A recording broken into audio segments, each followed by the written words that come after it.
국회 대정부질문 사흘째 경제 분야에서 여야는 경제 위기가 우려되는 상황에 대해 전 정부와 현 정부의 책임 공방을 벌였습니다. 대장동 허위 인터뷰 의혹을 두고 국민의힘은 사형에 처해야 할 만큼의 국가 반역죄라고 비난했고, 민주당은 국정 난맥상을 덮기 위한 국면 전환용 공작이라며 반발하고 있습니다. 쌍방울그룹 대북송금 의혹과 관련해 검찰과 출석 날짜를 두고 줄다리기하던 이재명 민주당 대표가 올해 검찰에 출석하겠다고 통보했습니다.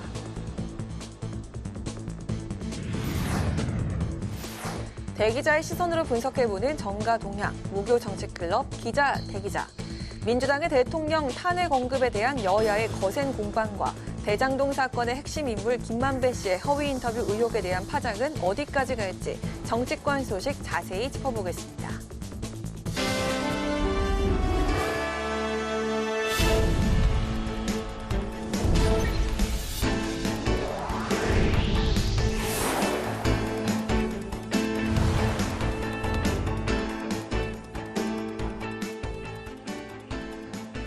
여러분 안녕하십니까? 9월 7일 목요일 국회 라이브 6 시작하겠습니다. 오늘 뉴스는 대정부 질문 중계 방송으로 조금 늦게 방송합니다. 대정부 질문 사흘째 여야는 경제 분야 질의에서 대내외적으로 어려운 경제 상황을 두고 설전을 이어갔는데요. 이어서 야당은 내년 연구개발 예산이 크게 줄어든 점을 우려했고, 여당은 후쿠시마 오염수와 관련해 국민들이 안심할 수 있도록 정부의 적극적인 홍보를 당부했습니다. 보도에 남수지 기자입니다. 사흘째를 맞은 대정부 질문, 여야는 대내외적으로 어려운 경제 상황을 두고 전현 정부 책임 공방을 벌였습니다. 국민의힘은 지난 문재인 정부의 확정 재정을 두고 쓴소리를 이어갔습니다. 제대로 계산되지 않은 세금 살포로 오히려 계층 간 양극화도 심화됐다고 주장했습니다. 한덕수 국무총리는 코로나 팬데믹 이후 선진국의 부채 비율 축소를 언급했습니다. 같은 코로나 위기를 겪었음에도 우리나라는 선진국보다 채무가 늘었다는 겁니다. 한 총리는 국가 신용등급 조정을 우려하며 건전재정 기조를 강조했습니다. 이에 더불어민주당은 현재 생산, 소비, 설비, 투자 감소를 언급하며 추경을 편성해야 한다고 강하게 주장했습니다. 또 IMF가 우리나라의 올해 경제 성장률을 낮춘 것을 언급하며 정부가 재정을 풀지 않아 국민들이 힘든 상황에 놓였다고 주장했습니다. 가구 순자산은 하위 20%가 1% 거친 반면에 가구 순자산 상위 20%는 29%에 달했습니다. 무분별하게 제대로 계산되지 않는 세금 걷기와 무분별한 세금을 살포하는 것에 따라서 대한민국은 48.7%에서 54.3%로 5.6% 증가했습니다. 그러니까 코로나에 대한 극복을 감안하더라도 우리의 재정은 끊임없이 확대된 겁니다. 서민 경제, 민생 파탄에 조금이라도 도움이 되는 길이라면 35조 원의 국채 발행을 통한 추가 경정 예산의 필요성이 있다고 강조하고 주장하고 있습니다. 총리는 조금도 추경 생각이 없죠? 민주당은 내년도 연구개발 예산안 축소에 대해서도 우려의 목소리를 냈습니다. R&D는 대한민국 성장 동력임에도 내년도 예산이 16.2%, 약 5조 2천억 원 가까이 깎인 상황이라는 겁니다. 한 총리는 R&D 예산이 줄었다고 우리의 기술력이 줄진 않을 것이라며 긴축 재정을 통한 효율적 예산 집행을 강조했습니다. 국민의힘은 민주당을 향한 후쿠시마 오염수 방류 가짜뉴스 공세도 이어갔습니다. 여당은 2008년 당시 미국산 소고기 광우병 논란과 현재 일본의 후쿠시마 오염수 방류 논란이 과학적 근거 없는 가짜뉴스 때문이라고 주장했습니다. 여당은 국민 안심을 위한 수산물 홍보를 당부했고, 이에 정부는 국민 안심을 위한 지속적인 수산물 홍보를 약속했습니다. 정부와 여당은 후쿠시마 원전 사고 당시 고농도 방사선 오염수가 무방비 방류됐지만 10년이 지나고도 해역에서 방사능이 기준치 이상 검출되지 않았다며 오염수 방류 안전성에 힘을 실었습니다. 국회 방송 남수지입니다. 국회 국토교통위원회 전체 회의에선 열차 내 오염수 관련 책자 비치 문제를 놓고 여야가 대립했습니다. 민주당은 원희룡 장관에게 위법 여부를 검토하라고 촉구했고, 국민의힘은 괴담 유포로 인한 국민의 불안감을 해소하려는 정부의 노력이라고 반박했습니다. 유지 기자입니다. 국토교통위원회 전체 회의에서 정부가 발간한 후쿠시마 오염수 관련 책자를 놓고 여야의 공방이 오갔습니다. 문화체육관광부는 지난 1일 4천만 원을 들여 KTX와 SRT에 후쿠시마 오염수 10가지 괴담이라는 제목의 책자 7만 5천여 부를 비치했습니다. 민주당은 정치적 논쟁의 소지가 있는 책자를 비치한 것은 열차 운영 내규 위반이라고 비판했습니다. 그러면서 원희룡 국토교통부 장관에게 빠른 시간 내 위법 여부를 검토할 것을 촉구했습니다. 가족의 건강을 걱정하고 있는 이 시기에 이렇게 대량의 홍보물을 KTX나 SRT에 비치한다는 것은 저는 잘못된 판단이고 또 아까 말씀드린 그 내규에 정면으로 위배한다고 생각합니다. 국민의힘은 책자 비치가 국민의 심리 안정이 목적이었다며 정부를 옹호했습니다. 이어 과거 문재인 정부 시절 총선 직전에 비치된 KTX 정책 홍보 책자를 언급하며 반격했습니다. 이 내용 안에 보면 문재인 정부를 찬양하는 홍보 그대로인데요. 이게 이 책자에서 보면 역대 최고 수치의 고용률, 생기가 도는 골목 상권 이런 식으로 자자천을 해서 앞으로 몇 달 안 남은 선거에 개입하려고 하는 부분을 이것을 버젓이 KTX하고 SRT에 배포를 했습니다.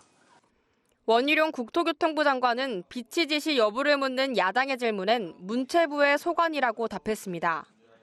원 장관은 후쿠시마 오염수 관련 책자의 열차 내 비치 기간은 오늘까지로 내일부터 회수 절차에 들어간다고 밝혔습니다. 국회 방송 유지희입니다.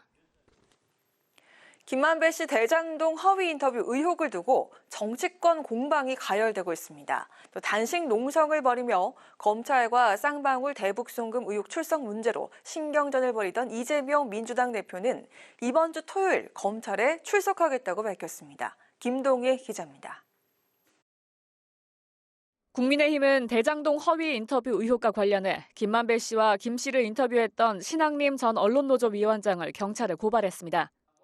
대선 직전 김 씨 육성을 보도한 뉴스타파와 방송사 기자들을 고발 대상에 포함한 국민의힘은 선거 공작은 국가 반역죄라며 강도 높게 비판했습니다. 선거 공작은 자유민주주의의 밑바닥에 커다란 싱크홀을 파버리는 사악한 짓이며 이 사건은 정, 경, 검, 은 사자 유착에 의한 국민 주권 찬탈 시도이자 민주공화국을 파괴하는 쿠데타 기도로서 사형에 처해할 만큼의 국가 반역죄입니다. 국민의힘은 이번 선거 공작은 정치 공작 경험이 풍부한 전문가의 작품이라며 이재명 더불어민주당 대표와 민주당을 겨냥해 공작 정치의 주범이 누구냐고 몰아세우며 정치적 뒷배를 발본색원해야 한다고 주장했습니다. 이에 더불어민주당은 국정 난맥상을 덮기 위한 국면 전환용 공작이라며 특검으로 밝힐 문제라고 맞받았습니다. 국민의힘은 이 대표를 비롯한 일부 민주당 의원들의 대통령 탄핵 주장에 대해 이 대표의 사법 리스크 방어를 위해 국민 선택을 부정하고 있다며 내란 선동을 멈추라고 비판했습니다. 한편 이재명 대표는 쌍방울그룹 대북 송금 의혹과 관련해 모레 수원지방검찰청에 출석하겠다고 입장을 밝혔습니다. 앞서 정기국회 일정이 없는 다음 주에 출석하겠다고 했지만 검찰이 이번 주 출석을 요구하자 다시 날짜를 발표한 겁니다. 저들이 저열하게 행동할 때 우리는 정대하게 나아가겠습니다. 이 대표는 대정부 질문이 끝난 직후인 9일 토요일 검찰에 출석해 윤석열 정권의 무도한 소환에 당당히 맞설 것입니다. 민주당은 검찰이 대정부 질문 기간 중 출석을 요구한 건 정기국회 출석 의무를 포기하라는 사상 초유의 강압적 소환 요구라고 주장했습니다. 그러면서 헌법이 규정한 국회의원의 의정 활동을 부정하는 검찰의 반헌법적 행태에 유감을 표한다고 덧붙였습니다. 이에 국민의힘은 검찰이 요구한 정기국회 시작 전에 갔으면 됐을 거라며 꼼수로 법치를 피할 수는 없다고 주장했습니다. 국회 방송 김동희입니다.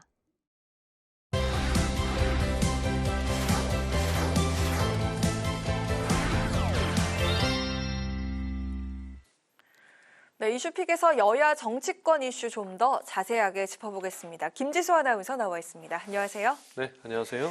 네, 이재명 대표의 검찰 소환 조사 일정이 확정이 됐습니다. 그동안 검찰과 신경전을 벌이면서 두 차례가 연기가 됐었는데 이번 주 토요일로 확정이 됐네요. 그렇습니다. 대북 송금 의혹으로 이 조사를 받는 일정이 토요일 9일로 확정이 됐습니다.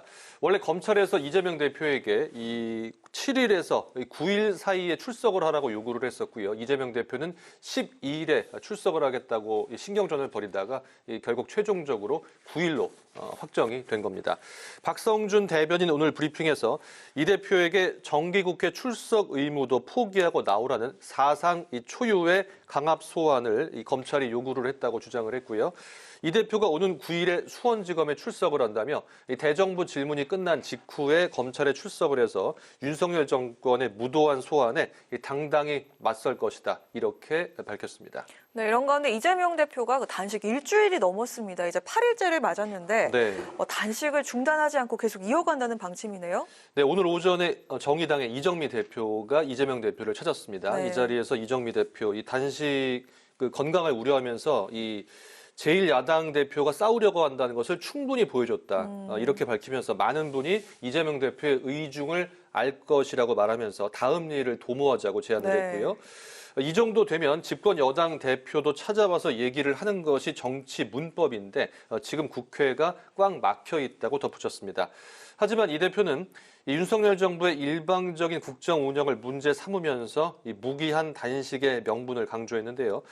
대정부 질문에서 답하는 정부의 태도를 보면 정치가 아니라 전쟁을 하기로 작정한 것 같다며 합리적인 문제 제기로는 도저히 막을 수가 없는 상태라고 주장을 했습니다. 네, 지금 그 많은 야당 의원들이 단식 농성장을 찾고 있는데 한편 네. 그 국민의힘 태영호 의원도 오늘 방문을 했습니다. 아주 거친 분위기가 형성이 된 것 같아요. 네, 이 어제 대정부 질문 질의 과정에서 태영호 의원과 민주당 사이에서 고성이 오갔는데요.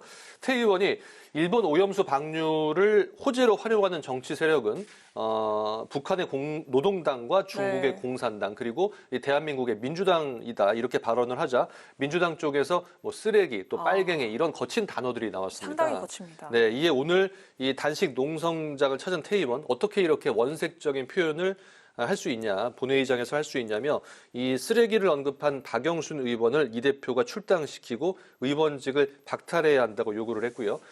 이 과정에서 민주당 의원들이 태 의원을 막아서면서 이 단식하고 계신 분에게 예의가 아니다. 박광원 원내대표를 만나라고 항의를 하면서 소란이 있었습니다. 지금 화면으로도 보고 계신데요.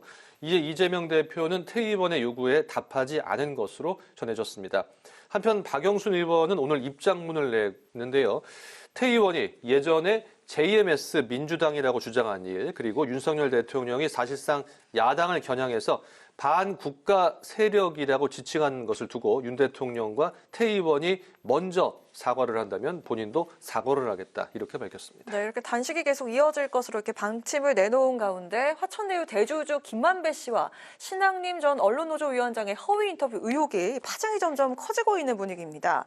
국민의힘이 오늘 그 김만배 씨와 이를 보도한 기자 일부를 경찰에 고발을 했다고요? 네, 국민의힘이 이 김만배 씨와 그리고 신학림 전 위원장을 비롯해서 8명의 고발장을 서울경찰청에 접수를 했는데요. 윤석열 대통령이 대검 중수부에 있을 당시에 이 조우형 사건을 덮어줬다는 거짓 인터뷰를 대선 직전에 내보냈다며 허위 사실에 의한 명예훼손 혐의가 적용이 된다고 본 겁니다. 국민의힘은 이 김만배, 신학림 외에도 뉴스타파 등이 해당 내용을 보도한 8명을 경찰에 고발을 했습니다. 또 국민의힘은 이와 관련해서 강한 비판을 이어갔는데요. 김기현 대표 오늘 부산에서 열린 현장 최고위에서 이번 의혹을 조직적, 체계적으로 기획된 대선 공작이라고 규정을 했습니다. 이 사건은 국민 주권 찬탈 시도이자 민주공화국을 파괴하는 쿠데타 기도로 이 사형에 처해야 할 만큼의 국가 반역죄라며 거친 발언을 이어갔고요. 윤재욱 원내대표도 이번 사건은 단순한 정치 공작이 아니라 선거 공작꾼들과 범죄가 결탁한 시대의 국기문란 행위이자 자유민주주의 파괴 범죄라고 주장했습니다. 네, 그런데 오히려 민주당은 이번 의혹을 국면을 전환하기 위한 여권의 공작이다 이렇게 반격을 하고 있습니다. 그렇습니다. 민주당은 오히려 이번 의혹을 통해서 대통령실과 여당이 국면을 전환하려는 의도다 이렇게 맞서고 있는데요. 민주당 우상호 의원 오늘 한 라디오 인터뷰에서 김만배, 신앙림 사이에 금품이 오간 것을 민주당과 연결시키려는 것은 저열한 침소봉대라고 주장을 했고요. 이재명 대표에 대한 검찰 수사가 장기화되고 있고 국정 운영도 엉망이기 때문에 이를 타개하고자 언론을 옥죄려는 압박용이다, 이런 입장을 내놨습니다. 한편 검찰은 오늘 신앙림 전 위원장을 소환 조사했고요. 또 김만배 씨는 오늘 새벽 서울구치소에서 나왔는데 허위 인터뷰를 내보냈다는 이 의혹에 대해서는 부인을 했습니다. 또 한편 검찰은 이와 관련해서 이 대선 개입 여론 조작 사건 특별수사팀을 구성을 했는데요. 반부패 수사 제3부장검사를 팀장으로 하고요. 이 검사 10여 명이 투입될 것으로 보입니다. 네, 마지막으로 그 상임위 소식도 조금 보겠습니다. 여야가 오늘 교육위를 열고 교권회복 4법을 논의했지만 결국 그 결론을 내리지 못했네요. 네, 교육위가 오늘 법안 심사 소위를 열고 말씀하신 대로 교권회복 4법을 논의했지만 여야 이견으로 의결하지 못했습니다. 여야는 학생이 교권을 침해했을 때 이를 생활기록부에 기재하는 이 방안을 두고 합의를 하지 못했는데요. 국민의힘은 광주에서 학생이 선생님을 기절할 때까지 폭행해서 퇴학 조치를 당했는데 이런 과도한 교권 침해는 기록을 해서 관리할 필요가 있다고 주장을 했고요.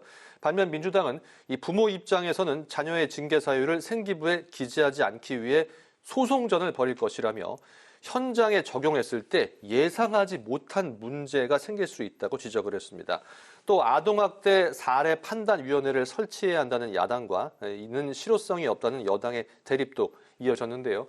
이에 교육위는 다음 주에 이 법안 소위를 다시 열고 해당 법안들을 추가 논의한다는 계획입니다. 네, 오늘 이슈픽은 여기까지 듣겠습니다. 김재수 아나운서 고맙습니다. 네, 고맙습니다.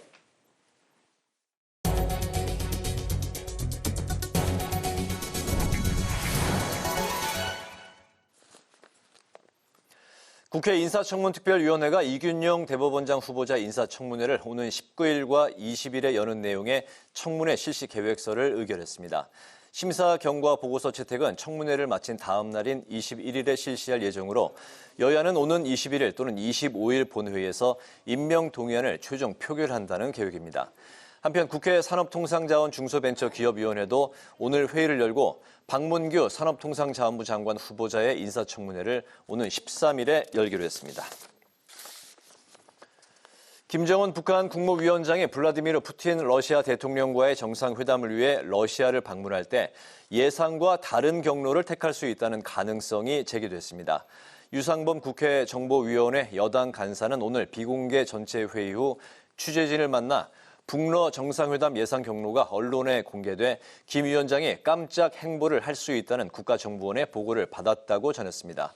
유 간사는 또 국정원이 북러 회담과 관련해 각국 정보기관과 긴밀하게 정보를 교환하며 상황을 주시하고 있다는 보고도 있었다고 말했습니다. 국민의힘 의원들이 오늘 부산을 찾아 2030 부산 엑스포 유치를 위해 끝까지 매진하겠다는 뜻을 밝혔습니다.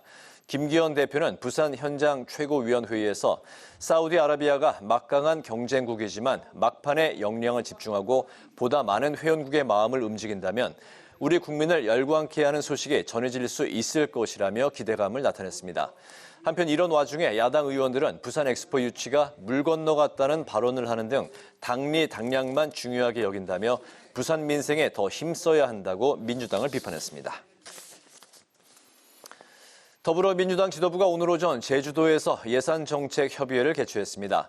박광원 원내대표는 제주도가 최초로 추진하는 아동건강체험활동비 사업 예산과 제주 4.3 관련 센터 예산이 필요하다는 제주도 입장에 전적으로 공감한다며 예산이 반영될 수 있도록 최선을 다하겠다고 강조했습니다.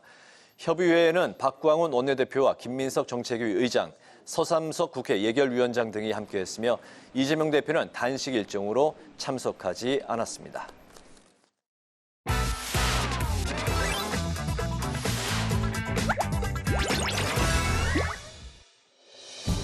9월 7일 강아랑이 전해주는 정치권의 뜨거운 말말말 강아랑의 정치랑입니다. 첫 번째 주제, 부친 친일파 고발전입니다. 박민식 국가보훈부 장관이 고 백선엽 장군의 친일 행적을 부인하는 과정에서 문재인 전 대통령의 부친을 거론해서 논란입니다.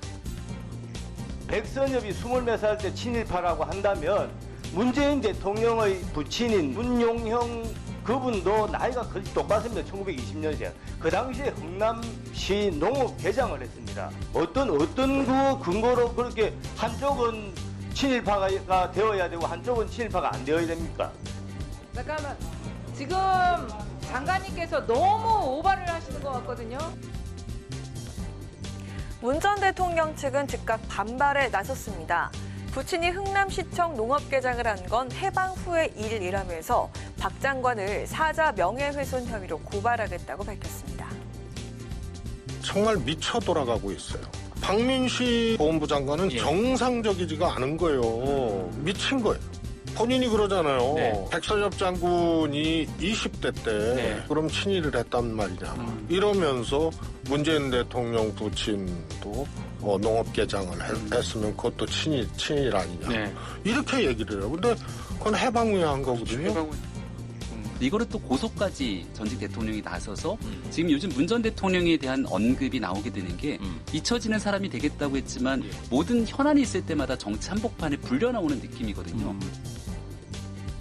하태경 국민의힘 의원은 문 전 대통령 부친이 일제강점기 당시 공무원으로 재직한 것은 분명하다면서 야당이 박민식 보훈부 장관을 고발하겠다고 한 데 대해서 강하게 비판했습니다.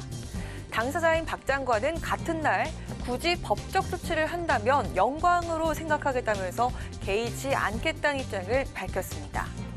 전직 대통령과 현직 장관 사이 벌어진 고발전에 이목이 집중되고 있습니다. 두 번째 주제, 강서구청장 부선 경쟁입니다. 국민의힘이 다음 달 11일 치러질 서울 강서구청장 보궐선거 중앙당 공천관리위원회를 구성해서 후보자 추천 절차에 돌입했습니다. 오늘 최고위를 열어서 공관위 구성 안건을 의결했는데요. 공당이 보궐선거에 우리 후보를 추천하지 않을 이유는 없는 거고요. 이번 강서 보궐선거는 사실 민주당의 그 책임이 있는 것입니다. 조국 전 장관이 유죄 선고를 받았는데도 김태우 전 부청장에게 유죄가 나온 것은 명백히 김명수 대법원에 편향된 재판 결과라고 보기 때문입니다. 당초 자당 소속 선출직 공무원의 귀책 사유로 치르는 선거란 점에서 무공천을 고려했지만 오늘 공관위를 발족하면서 후보를 내는 절차를 밟기로 한 겁니다. 무엇보다 관건은 바로 김태우 전 구청장의 공천 여부. 김기현 대표가 강서구청장 공천을 정말 하기 싫었거든요. 입장이 갑자기 바뀌었잖아요. 외력이 작용했다 저는 이렇게 봅니다. 그렇기 때문에 그 외력의 뜻이라는 거는 뭐 김기현 대표보다 센 누군가겠죠. 결국 김태우 전 청장을 공천할 거라고 봅니다. 결국 윤심에 거역하지 못하고 승복하는 모양새인 것 같아요. 다만 그 당내에도 후보들이 있기 때문에 그냥 김태우 전 청장을 내려꽂는다기보다 경선 형식을 좀 취하지 않을까. 한편 민주당은 강서구청장 후보로 진교훈 전 경찰청 차장을 공천했습니다. 이번 보궐선거는 내년 총선의 전초전이라면서 필승 의지를 다졌습니다. 이렇듯 국민의힘의 공관위 발족과 함께 여야 대결이 확정되면서 보궐선거가 내년 총선 민심을 가늠하는 미니 총선 성격이 될 수 있다는 관측이 나오고 있는데요. 향후 공천에 따른 내부 반발과 지지층 결집 등 내부 전열 다지기를 비롯해 여야의 선거 경쟁이 본격화할 것으로 보입니다. 지금까지 강아랑의 정치랑이었습니다.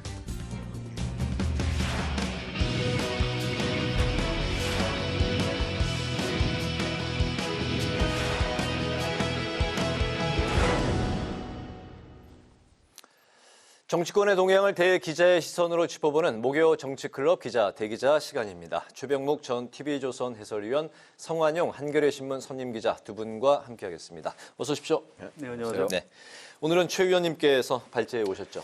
네, 국회 지금 대정부 질문이 진행 중인데요. 서른 의원이 윤석열 대통령의 탄핵을 거론해서 이제 그 문제로 여야가 충돌을 했습니다. 그래서 이것과 함께 그다음에 최근에 대장동과 관련해서 김만배 전 화천대유 대주주 이 사람의 인터뷰 논란이 지금 또 여야 간의 충돌 소재로 작용을 하고 있거든요. 이 두 가지를 말씀을 드리겠습니다. 네.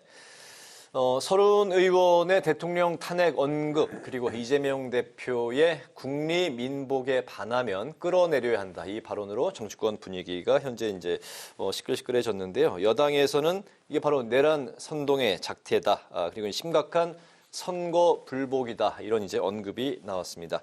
대통령의 탄핵과 관련한 발언들 어떻게 좀 봐야 할지. 송 의원님부터 들어볼까요? 예, 서른 의원은 이제 민주당에서도 이 다혈질 의원으로 굉장히 좀 이름이 알려진 분입니다. 그래서 대정부 질문에서 뭔가 좀 강경 발언을 하겠구나라고 예상이 됐었어요. 아무튼 발언의 내용이 중요한데요. 이게 그 장관의 결재를 누군가 뒤집었다면 그 사람이 대통령이라면 조건부죠. 그렇다면 탄핵 소지가 있다 이런 얘기고요.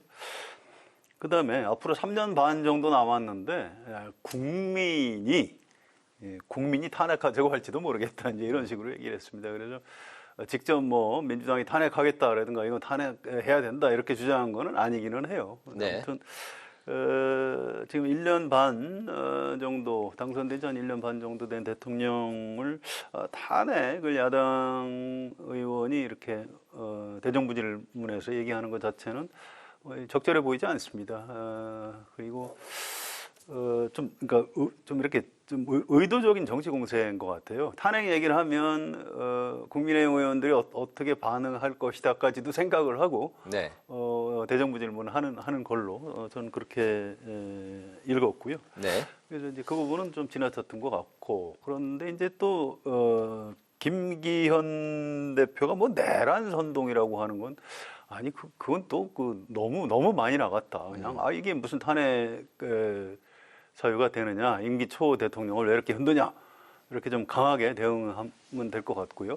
윤재호 원내대표가 뭐 이건 선거 불복 아니냐, 이제 그 얘기가 그런 내용이 포함되어 있는 겁니다. 이건 임기 초에 뭐 별 내용도 없이 이렇게 대통령 탄핵을 왜 거론하느냐 이렇게 대응하는 게 이제 적절한데 뭐 김기현 대표는 또 그 너무 내란 선동. 뭐 이렇게까지 나가면서 좀 여야가 좀 너무 좀 강경하게 나가는 이런 측면이 좀 있는 것 같습니다. 네, 서른 의원의 이제 탄핵 언급, 뭐 민주당이 직접 뭐 추진하겠다 이런 뜻은 뭐 아니었다고 하더라도 탄핵이 그 주는 또 이제 파장이 또 만만치 않은 그런 상황인데 거기에 이제 이재명 대표가 또 이제 한마디를 또 이제 거들어서 그렇죠. 아니 이제 끌어내려야라는 표현이 있습니다. 그러면 끌어내린다는 게 결국 탄핵을 한다는 얘기 아니겠어요? 물론 이재명 대표도 당장 뭐 탄핵을 하겠다는 뜻은 아닐 걸로 보이지만 그러나 이제 당내에서 강경파, 뭐 김용민 의원이라든가 이런 사람들이 탄핵 얘기를 한 지는 벌써 오래됐어요. 그러면 계속해서 탄핵 카드를 만지작하고 꺼내지는 못하는 상태에서 근데 우리가 잘 아시다시피 노무현 전 대통령, 그다음에 박근혜 전 대통령 뭐 다 탄핵 얘기를 했었고 실제 추진이 됐고 박근혜 전 대통령의 경우에는 이제 탄핵으로 대통령 자리에서 물러나게 됐는데 자 그런 두 가지 사례에서 우리가 탄핵이라는 게 뭐라는 걸 우린 국민들이 저는 학습을 했다고 봐요. 그거는 결국 중대한 그 위법 행위가 있어야 됩니다. 그렇죠? 자 지금 서른 의원이 얘기한 그 뭐 최상병 사건 관련해서 장관이 뭐 뜻을 바꿨다 이걸 가지고서 설령 그게 대통령의 외압이 있었다고 하더라도 그게 탄핵 사유가 될 것이냐 하는 부분은 생각을 해봐야 되는데 그럼에도 불구하고 서른 의원이 그런 얘기를 하고 당내 일각에서 나오고 이재명 대표가 뭐 끌어내려야 하는 얘기까지 나오는 걸 보면 저는 뭐 그런 부분은 결국은 그 160석이 훨씬 넘는 그 어떤 압도적인 그 야당 뭐 이런 부분에 힘자랑 위협 뭐 이런 거에 그 다름이 아니다 이렇게 봅니다. 그렇기 때문에 실제 성공 가능성보다는 왜냐하면 나중에 3분의 2가 찬성을 해야 되거든요. 지금 3분의 2가 찬성할 수 있는 구조가 아니잖아요. 그런 점에서 본다면 힘자랑과 위협이라고 봅니다. 근데 이제 그게 이런 측면이 있어요. 탄핵은 사실 말로 하는 게 아니고 행동으로 해야 되는 거거든요. 결국 국회 제적의석 3분의 2 이상이 찬성을 해야 되는 거고요. 지금 민주당이 탄핵을 할 명분은 아까 좀 뭐 부족하다 없다라고 제가 말씀을 드렸고요. 현실적으로 힘이 있나요? 없는 것 같은데요. 민주당이요? 예. 네. 그러니까 힘 없는 사람들이 말로 하는 겁니다. 이건 힘 자랑이 아니고 그냥 말로 하는 위협에 불과한 거고요. 지금 여론조사를 해도 글쎄요. 윤석열 대통령 탄핵에 찬성하는 여론이 얼마나 나올까요? 별로 그래 높지 않다고 보고요. 국회에서 정치적으로 의원들이 이렇게 소추할 수 있어요. 노무현 대통령 때 그렇게 했다가 이제 민심에 거스르는 탄핵 소추를 했다가 역풍으로 그때 총선에서 뭐 한나라당이 그때 뭐 폭삭 망했죠. 또 반면에 이제 박근혜 전 대통령은 사실 민심이 먼저 움직인 겁니다. 국정농단에 대해서 이제 촛불 집회가 먼저 계속 벌어졌고 그걸 이제 의회에서 여당 의원들이 받아 안아서 탄핵이 이루어진 거죠. 그래서 최종적으로 탄핵까지 된 거죠. 그래서 뭐 이런 과거의 탄핵 소추 또 탄핵 심판의 역사를 잘 아는 민주당이 이걸 뭐 모르고 했을 것 같지는 않고요. 저는 그냥 말폭탄이라고 생각을 합니다. 뭐 이건 실현 가능성도 별로 없고 파장도 없을 거라고 생각합니다. 아니 제가 힘자랑이라고 했던 이유는 일단 탄핵이 발의는 되잖아요. 발의는 되면 충분히 그것만 가지고서도 힘자랑이 된다는 거죠. 그런 점에서 힘자랑 얘기를 하는 거죠. 발의까지 가는 걸 염두에 둔 발언은 아니었다는 거죠. 아니 못하지만 발의를 할 것처럼 자꾸 지금 뭔가 위협을 하고 있는 거잖아요. 그게 힘자랑이지 뭐 다른 게 힘자랑입니까? 발의를 아마 안 할 겁니다. 두고 보시죠. 네네. 서른 의원의 그 탄핵 발언은 정치적으로도 좀 그 유불리를 따졌을 때 오히려 좀 그 얻을 건 없었다 이렇게 생각을 뭐 정리를 할까요? 뭐 큰 틀에서 보면 뭐 꼭 탄핵까지 얘기를 할 필요가 있는가 이런 게 있는데 이제 이게 당내에서는 또 윤석열 대통령에 대해서 좀 민주당이 강하게 비판해야 된다라는 그 열성 지지층의 여론이 있습니다. 이제 그쪽을 향해서 좀 메시지를 낸 측면이 있다 이렇게 보면 될 것 같습니다. 알겠습니다. 다음 이슈로 또 가보겠습니다. 그 이재명 대표에 대한 건데요.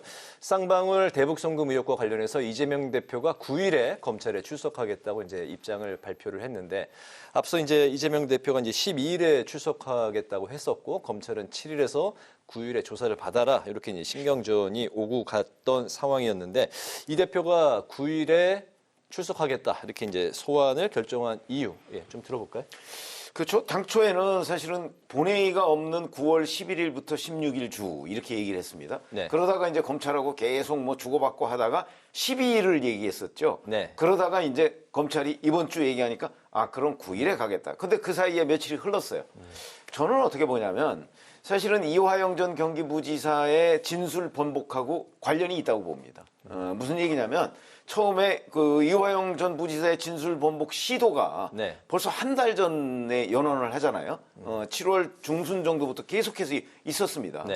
있었으니까 아마 최근에는 이제 변호사를 바꿔가면서 사선 변호인을 아마 그런 시도는 이재명 대표가 다 보고를 받고 있었을 거예요. 그러니까 지금 현재 뭐 설득이 막바지 단계다. 뭐 이런 정도까지 아마 보고를 받고 있었던 것이 아닌가. 그래서 그걸 그 설득하는 단계에서는 이미 멀리 잡아서 9월 11일, 16일 주를 잡은 거고 그다음에 이제 12일은 설득이 좀 돼 갑니다라고 얘기를 해서 아마 12일 정도를 했다가 오늘 진술번복이 이제 김광민 변호사에 의해서 그 발표가 됐잖아요. 옥중 편지로.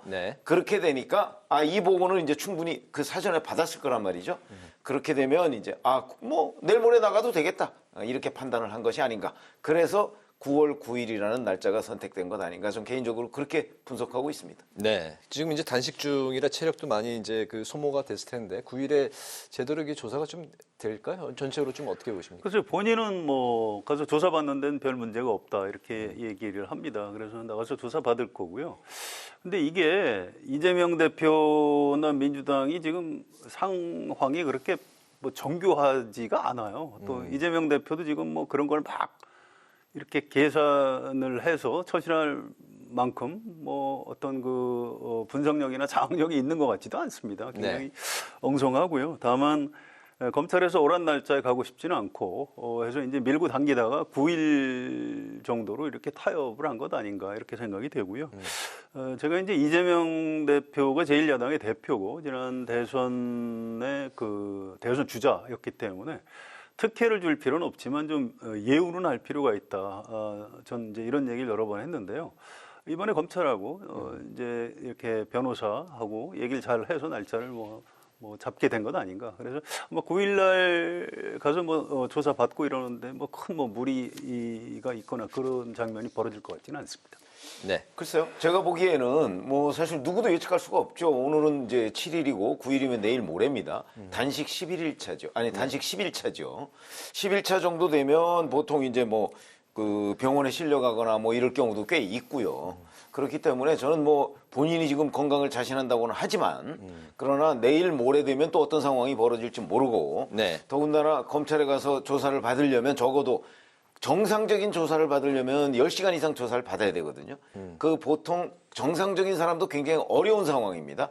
아마 그래서 뭐 제가 그걸 단언할 수는 없지만 그 내일 모레 출석한 뒤에 아마 어떤 형태의 돌발 상황이 발생할 수도 있겠다. 저는 그렇게 생각을 합니다. 돌발 상황이요? 돌발 상황이 발생할 수도 있겠다. 아마 그런 것까지를 종합적으로 고려하지 않을까 이재명 대표가 저는 그렇게 생각합니다. 그러니까 이제 사람 건강 문제이기 때문에 말을 하기가 약간 좀 조심스러운 대목이 있습니다. 어떻게 될지 잘 모르겠어요. 그런데 그걸 뭐 이를테면 그 검찰 수사에 대비해서 단식을 해서 이렇게 아픈 척하고 어떻게 좀 꾀를 내서 하는 것 아니냐 이제 이럴 정도로 글쎄요 이재명 대표가 그런 정치인이라고 믿고 싶지는 않아요. 이제 이게 참 묘한 겁니다. 아주 오래된 사례 하나만 간단히 들어드릴게요. 이제 전두환, 노태우 이분들 그 김영삼 정부에서 검찰의 수사를 받았던 일이 있습니다. 그때 노태우 전 대통령이 그때 검찰 수사를 받고 차에 타서 그 차 안에서 이렇게 옆으로 이렇게 쓰러지는 장면이 있었어요. 근데 본인은 너무 힘들고 체력이 이제 고갈이 돼서 뒷좌석에서 이제 옆으로 이렇게 누웠다 이렇게 설명을 하는데 그걸 본 국민들은 더 분노를 했습니다.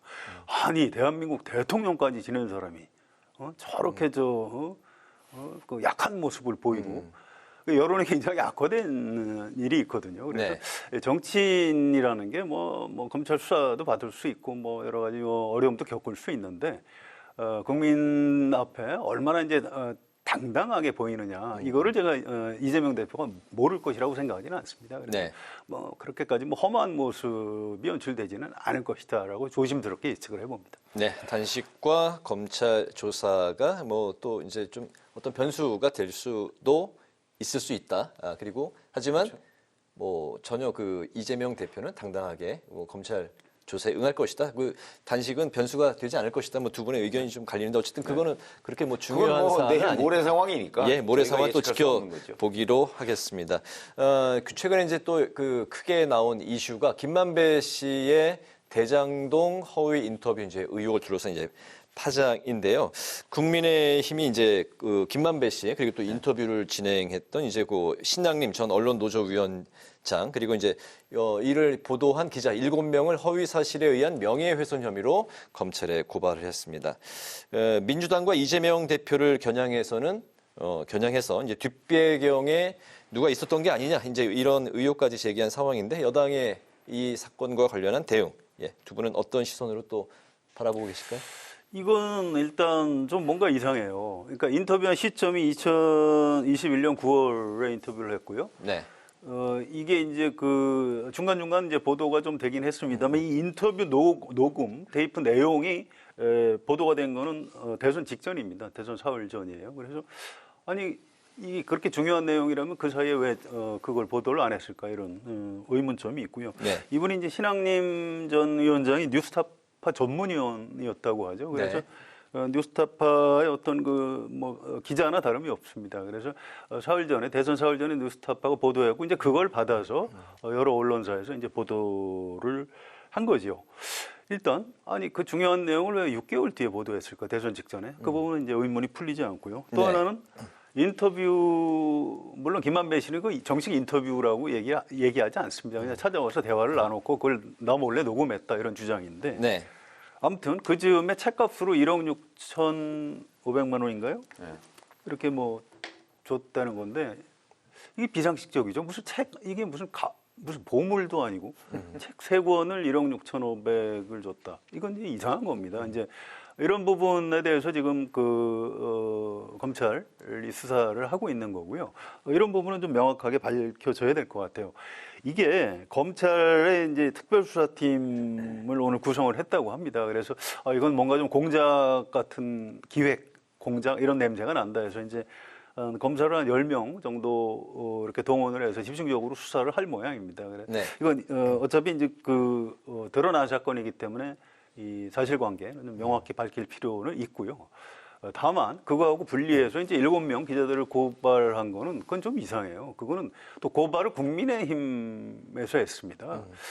국민의힘에서 그거를 지금 갑자기 고발하는 게 영 모양새가 이상하고요. 이런 검찰 수사를 좀 지켜봐가면서 했으면 좋았을 텐데 그 이제 서둘러서 고발을 하다 보니까 오늘 하루 종일 국민의힘 그 당직자 그 윤재욱 원내대표하고 윤두현 의원하고 기자들하고의 언쟁을 굉장히 심하게 했습니다. 네. 아니 어디를 도대체 뭘 기준으로 어느 매체를 고발한 거냐?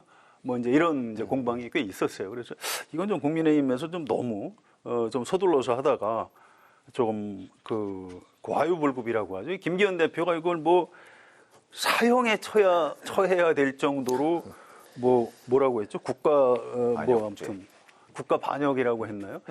아니 이분은 왜 이렇게 말을 심하게 하는지 모르겠어요. 지금 그럴 문제가 아니죠. 이게 중대한 사안일수록 굉장히 차분하고 심착하게 대응을 했으면 좋겠는데 네. 그런 부분은 좀 국민의힘에서 좀 너무 지나친 것 아닌가 이런 생각입니다. 네, 뭐 전체적인 뭐 이 고발건에 대해서는 좀 과하다라고 이제 말씀을 하신 거죠. 예, 그러니까 좀 분리해야죠. 그 의혹 부분은 좀 명확히 규명을 해야 됩니다. 네, 의혹을 이제 규명을 하고 이게 정말 그 정치 공작이었는지 대선을 앞두고 어떤 치밀한 계획을 세웠던 것인지는 좀 조사를 그렇습니다. 결과를 좀 지켜봐야 된다. 명확히 밝혀야죠. 아니 뭐 저도 큰 차이는 없는데 다만 이제 처음에 보도를 했을 당시에 이게 기본적으로 한번 생각을 해보시죠. 아니 윤석열 당시 중수 과장이 조우영 씨라는 사람을 불러서 조사를 실질적으로 무마해줬다 이거잖아요. 네. 그런데 이 인터뷰는 그거와 전혀 관련 없는 김만배라는 사람과 신학님이라는 사람 사이에서 뭐 이런저런 얘기 이러쿵저러쿵 떠든 거예요. 그러면 그런 녹취 파일을 만약에 그 기자가 가진다면 기자가 어떻게 해야 되겠어요?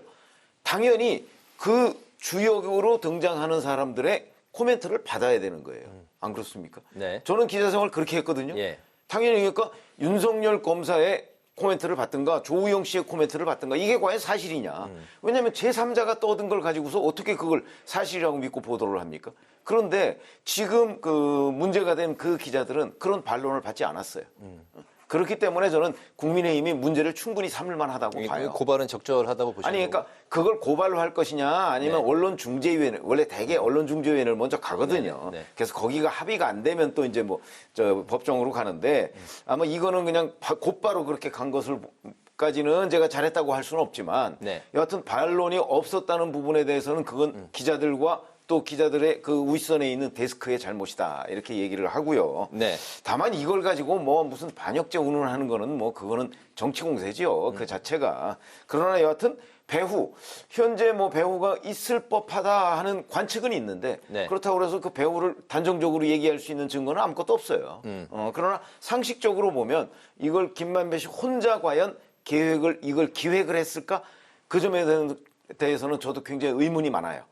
그러니까 그걸 규명해야 된다. 그 점에는 동의를 합니다. 이게 대선 공작과 연결돼 있는 건지는 어쨌든 또 향후 수사를 또 지켜봐야 된다는 입장이죠. 그렇죠. 그거 수사를 하든 아니면 뭐 금방 나올 기자들이 겁니다. 취재를 해볼 수도 있어요. 취재할 수도 있고 검찰 수사하면 금방 규명이 된다고 보고요. 이제 유승민 전 의원 같은 경우에도 이게 굉장히 보도가 문제가 있지만 이 배후에 민주당하고 이재명 대표가 있다 이렇게 몰고 가는 거는 이건 뭐 과한 것 같다. 이제 여당 안에서도 이제 그런 목소리가 있어요. 또 이제 이게 언론 윤리 차원에서 문제 제기를 얼마든지 할 수도 있는데 이걸 바로 이게 다 이렇게 언론하고 다 짜고 대선을 막판에 승부를 바꾸려고 했다 이제 이런 주장을 하는 건데 아니 우리 유권자가 무슨 이런 정도 뉴스를 가지고 뭐 충격을 받았을까요? 전 잘 기억도 안 납니다. 대선 사흘 전에 이런 얘기가 있었는지 이미 다 누굴 찍겠다고 결심을 한 이후에요. 물론 승부를 뒤집어 보려고 이제 의도를 했겠죠. 김만배 씨 입장에서 이재명 후보가 당선되는 게 본인한테도 안전하다고 생각을 했겠죠. 자, 이걸 뒤집겠다고 이재명 대표나 민주당이 사주했을까요? 저는 상식적으로 그건 그렇지 않다고 보고요. 물론 그런 부분을 확인하기 위해서 검찰이 지금 특별수사팀을 꾸렸죠. 그래서 명확하게 규명을 하면 될 겁니다.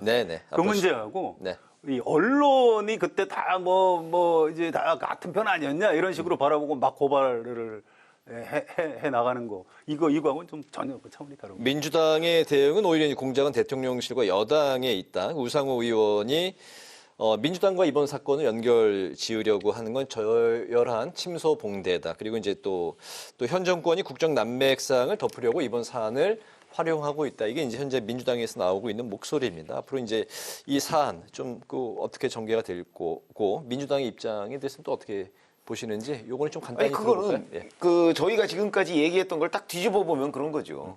왜냐하면 민주당의 지금 뭐 이 방어 논리라는 게 뭐 사실 근거가 있을 수가 없잖아요. 네. 그러나 상식적으로 보면 민주당도 혹시 여기에 뭔가 있는 것 아니야? 이걸 김만배 씨 혼자 기획해서 다 했을까? 뭐 이런 의문이 드는 건 사실이에요. 물론 거기에도 증거는 없지만. 네. 그러니까 그냥 뒤집어 보면 그렇게 되는 거고 이거는 아마 검찰 수사를 통해서 뭐 나중에 수사 결과가 나오더라도 정치적 공방은 그때까지 계속될 겁니다. 네, 이 부분은 좀 짧게 들어볼까요? 그냥 정치 공세죠. 네, 알겠습니다. 그렇게 이제 마무리를 하고 오늘 마지막 이슈로 넘어가 보겠습니다. 이제 강서구청장, 서울 강서구청장 이제 보궐선거에 대한 건데요.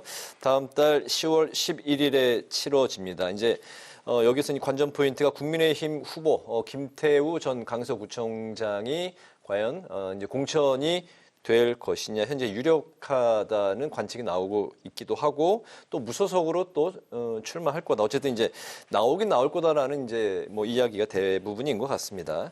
윤 대통령의 의중이 또 담겨 있다는 해석도 나오고 있는데 국민의힘이 이제 김 전 구청장 공천을 이게 현재 뭐 좀 결심을 했다 이런 해석도 나오고 있습니다. 그렇죠. 그렇다면 그 배경, 그 이유를 오늘 좀 마지막으로 들어보겠습니다. 그러니까 이게 잘 모르겠어요. 윤석열 대통령이 김태우 전 구청장 출마시키라고 얘기했을까요? 전 별로 그랬을 것 같지도 않고요. 어쨌든 이 국민의힘에서 이번에 여기 공천을 안 하는 게 좋겠다라는 목소리도 꽤 있었습니다. 이거 해봐야 국민들 앞에 별로 좋아 보이지 않는다. 또 김태우 전 구청장을 이렇게 공천을 하면 대법원에서 확정 판결을 받고 한 3개월 만에 사면 복권을 했는데 또 그 당사자를 또 여기를 공천을 한다. 이거 이른바 보수의 가장 중요한 가치는 법치인데 이건 아무리 대통령의 사면권이 있다고 하지만 이건 심한 것 아니냐, 명분이 없다. 이제 이런 목소리가 있었고요. 네. 무슨 소리냐? 지금 이게 얼마나 우리 고정 지지층을 지금 결집해서 나가야 되는 중요한 판인데 그대로 공천을 해야 된다. 이제 이런 양쪽 목소리가 이제 충돌이 있었죠. 아무튼 김태우 전 구청장을 전략 공천을 할 것 같다라고 기사를 쓰니까 국민의힘에서 그거 그렇지 않다, 오보다라고 일제히 얘기를 했고요. 네. 일단 내일 아침 회의에서 최종 결정을 해서 발표를 하겠다고 합니다. 그래서 일단 모양새는 일단 경선을 거쳐서 공천을 확정하는 걸로 갈 것 같고요. 그럴 경우에도 이제 김태우 전 구청장이 좀 유리하다고는 해요. 그런데 또 경선이라는 게 항상 또 이변도 있는 거고 하니까 시간을 좀 더 두고 지켜봐야 할 그런 사안인 것 같습니다. 네, 최 의원님. 글쎄, 뭐 제가 보기에는 사실은 윤석열 대통령이 사면권을 행사해서 김태우 전 구청장을 일단 사면 복권을 시켰습니다. 네. 저는 그게 아주 강력한 여당에 대한 메시지라고 봐요. 그렇기 때문에 아까 진성준 의원이 얘기를 했듯이 공천시키라는 걸 굳이 말로 안 해도 그걸로 저는 뜻을 충분히 밝혔다고 보고요. 그렇기 때문에 김기현 대표가 이게 윤 대통령의 뜻이구나. 그럼 그동안에 왜 이 부분을 제대로 표명을 안 하고 있었느냐? 그건 이제 혹시 또 여론의 강력한 역풍을 맞을 가능성도 있잖아요. 아마 그런 부분을 고려해서 조금 약간 뜸을 들이다가 결국 그 방향으로 가는 것 아닌가. 이렇게 예상을 하고 있습니다. 네, 알겠습니다. 뭐 이제 이 결과도 이제 조만간 나올 것 같으니까요. 다음 주에 또 그 결과를 갖고 또 이제 논의를 하면 될 것 같고요. 오늘 마지막으로 두 분의 한 줄 논평 들어보도록 하겠습니다. 먼저 송 기자님부터 들어볼까요? 예. 이게 우리나라만 지금 여야 공방이 이렇게 심한 게 아니고요. 이게 정치에서 이 여야 공방을 매우 심하게 하는 나라가 많습니다. 미국도 그렇고요.